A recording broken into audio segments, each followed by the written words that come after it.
दोस्तों, target with PS Parihar channel में आपका स्वागत है। सुबह के इस वीडियो में ऐसी सूचनाएं होती हैं जो विभिन्न समाचार पत्रों पर छाई हुई होती हैं और विद्यार्थियों के लिए आवश्यक होती हैं। तो आइए शुरू करते हैं और देख लेते हैं कि आज की इस वीडियो में ऐसी कौन कौन सी सूचनाएं हैं। आगे बढ़ने से पहले एक बात और, जो नए व्यूअर हैं या नए मित्र हैं जिन्होंने target with PS Parihar app को अभी तक डाउनलोड नहीं किया है, तो पहले आप लोग इस ऐप को जरूर डाउनलोड कर लें। इस ऐप में भारत की सभी प्रतियोगी परीक्षाओं की टेस्ट सीरीज उपलब्ध करा दी गई हैं, चाहे वो किसी भी राज्य की हो। आप यहाँ पर देख सकते हैं IAS, PCS, UP SSSC इत्यादि, police sub inspector, police SI, और यहीं पर टीचिंग के CTET, UP TET, banking, SSC, medical, engineering, JEE mains, JEE advance, management, बहुत सारी जो भी परीक्षाएं भारत की होती हैं, सभी परीक्षाओं के सभी टेस्ट सीरीज सभी भाषाओं में उपलब्ध करा दिया गया है। तो एक बार आप जरूर जाइए और टेस्ट सीरीज में भाग लीजिए। खबर की शुरुआत करते हैं 69,000 शिक्षक भर्ती से। 69,000 शिक्षक भर्ती की जो याचिका दाखिल हुई थी अभी हाल ही में, भ्रष्टाचार के विरोध में CBI जांच के लिए और भर्ती रद्द करवाने के लिए। याचिका नंबर है 9853/2020। अब इसकी सुनवाई आज होनी है और जो जस्टिस हैं वो जस्टिस आलोक माथुर। तो अब जो भी अपडेट होगी आज आपको इस चैनल के माध्यम से बता दी जाएगी। वैसे कोड नंबर 26 में काफ़ी नीचे लगा हुआ है 94 नंबर पर। अगर सुनवाई होती है तो शाम तक मैं अपडेट दे दूंगा। अगली भी सूचना है वो भी 69,000 शिक्षक भर्ती की ही है। लिखा, डायरी में मिले चयनितों के नाम में 16 आरक्षित वर्ग के होगी पूछताछ। 69,000 शिक्षक भर्ती परीक्षा पास कराने वाले गिरोह के भंडाफोड़ मामले में एक और चौंकाने वाली बात सामने आई है। पता चला है कि गिरोह के सदस्यों के पास से बरामद डायरी में जिन 17 चयनितों के नाम मिले हैं उनमें से 16 आरक्षित वर्ग के हैं और इनमें से 6 अभ्यर्थी तो 2 परिवारों के हैं। STF इन अभ्यर्थियों से भी पूछताछ कर सकती है। गौरतलब है कि परीक्षा पास कराने वाले गिरोह के सरगना KL पटेल समेत 11 सदस्य जेल भेजे जा चुके हैं। सोराव पुलिस से मामला स्थानांतरित होने के बाद STF जांच में जुटी हुई है। जो डायरी में जिन लोगों के नाम है वहाँ यहाँ पर लिखा है, उनके जो नंबर 127, 127, 126, 132, 141 और जिनके प्राप्तांक 140 से ऊपर है उनकी संख्या लगभग 10 है। ये देखिए लिखा है, इस लिस्ट में 10 नाम ऐसे हैं जिनके प्राप्तांक 140 है। तो बहुत बम्पर धांधली इस भर्ती में हुई है। 69,000 शिक्षक भर्ती में कुछ लोग गिरफ्तार हो गए हैं और अभी बहुत सारे ऐसे लोग हैं जो STF की पकड़ से दूर हैं। लिखा, किसी सफ़ेद पोस्ट के घर में तो नहीं छिपे हैं आरोपी। 69,000 सहायक शिक्षक भर्ती में फरार आरोपियों की गिरफ्तारी न होने पर सवाल उठने लगे हैं। चर्चाएं शुरू हो गई हैं कि क्या स्कूल प्रबंधक समेत अन्य आरोपियों को किसी सफ़ेद पोस्ट ने शरण तो नहीं दी है, क्योंकि इनकी गिरफ्तारी में लगी STF को अभी तक कामयाबी नहीं मिली है। बहुत सारे ऐसे लोग हैं जैसे मायापति दुबे, चंद्रमा यादव, बहुत सारे लोग हैं, उनके नाम यहाँ पर लिखे हुए हैं कि STF ने उनका जो नंबर है वो भी सर्विलांस पर लगा रखा है, लेकिन अभी तक उनकी कोई लोकेशन नहीं मिल पाई है। और ऐसे में शंकाएं बढ़ रही हैं कि हो सकता है कि सफ़ेद पोस्ट की यहाँ ही ये लोग छिपे हों। अगली सूचना है LT ग्रेड शिक्षक भर्ती की। लिखा है, अब LT ग्रेड के खाली पदों को भरने की चुनौती बढ़ी। उत्तर प्रदेश लोक सेवा आयोग ने LT ग्रेड शिक्षक भर्ती परीक्षा 2018 के तहत 15 में से 13 विषयों का रिजल्ट घोषित कर दिया है। पेपर लीक प्रकरण में फंसी इस परीक्षा का रिजल्ट चौंकाने वाला रहा है। आयोग ने 7,401 तो जिन विषयों का परिणाम अभी तक आया है उसमें से बहुत सारे पद रिक्त रह गए हैं, क्योंकि लोक सेवा आयोग का जो मानक था 40% और 45%, उसको भी विद्यार्थी पार नहीं कर पाए हैं। और जो अभी तक जो परिणाम आया है 7,481, उसमें से 3,237 पद खाली रह गए हैं। तो विद्यार्थियों की मांग है कि जो पद खाली रह गए हैं लोक सेवा आयोग उनको संज्ञान में ले और इन पदों पर भर्ती करे। ज़्यादातर विषयों के जो परिणाम आए हैं उसमें अभी तक पद रिक्त ही रहे हैं, योग्य भर्ती नहीं मिले हैं। लिखा है, LT ग्रेड शिक्षक भर्ती परीक्षा 2018 के खाली पदों की संख्या काफ़ी अधिक है। इसमें अंग्रेजी में 1, गणित में 600, विज्ञान में 961, कला में 2, कंप्यूटर में 1637, उर्दू में 8, शारीरिक शिक्षा में 28 पद खाली हैं।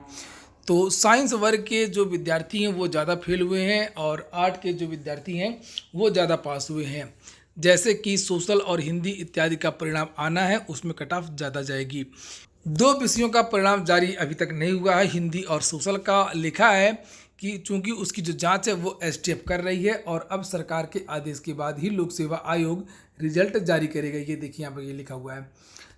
तो हालांकि विद्यार्थियों की मांग है कि LT के जो शेष 2 विषय हैं उनका भी जो परिणाम जल्द से जल्द जारी किया जाए। विद्यार्थी इसके लिए बहुत जल्द एक प्रेस कॉन्फ्रेंस करेंगे और वाराणसी जो STF के अधिकारी हैं उनसे भी मुलाकात कर सकते हैं। अगली सूचना है रेलवे की। लिखा रेलवे ने रोकी नए पदों पर भर्ती, स्टेशनरी उपयोग भी आधा करेगा। ये कोरोना संक्रमण का प्रभाव है, लॉकडाउन का प्रभाव है और ये तो कई राज्य पहले से ही कर चुके हैं। इस साल कोरोना संक्रमण के कारण कमाई में भारी कमी के चलते भारतीय रेलवे ने खर्च में कटौती के लिए नए पदों पर भर्ती रोक दी है। इसके अलावा वर्कशॉप में मैन पावर को कुल मिलाकर के बहुत सारी कटौती की गई हैं रेलवे में, और उसी कटौती के क्रम में अब नए पदों पर भर्ती में रोक लगा दी गई है। वैसे भी पूरे भारत में भर्तियों पर रोक लगी हुई है। आप लोगों ने देखा होगा कि रेलवे के फॉर्म कब पड़े थे और अभी तक परीक्षा की तिथि भी घोषित नहीं की गई है, या इतने ज़्यादा फॉर्म पड़ गए हैं, सरकार की क्षमता ही नहीं है परीक्षा करवाने की। इसके बाद में एक और सूचना है बीएड प्रवेश परीक्षा की। लिखा बीएड प्रवेश परीक्षा 29 जुलाई को। कोरोना के संक्रमण को देखते हुए बीएड प्रवेश परीक्षा का आयोजन अब 29 जुलाई को होगा।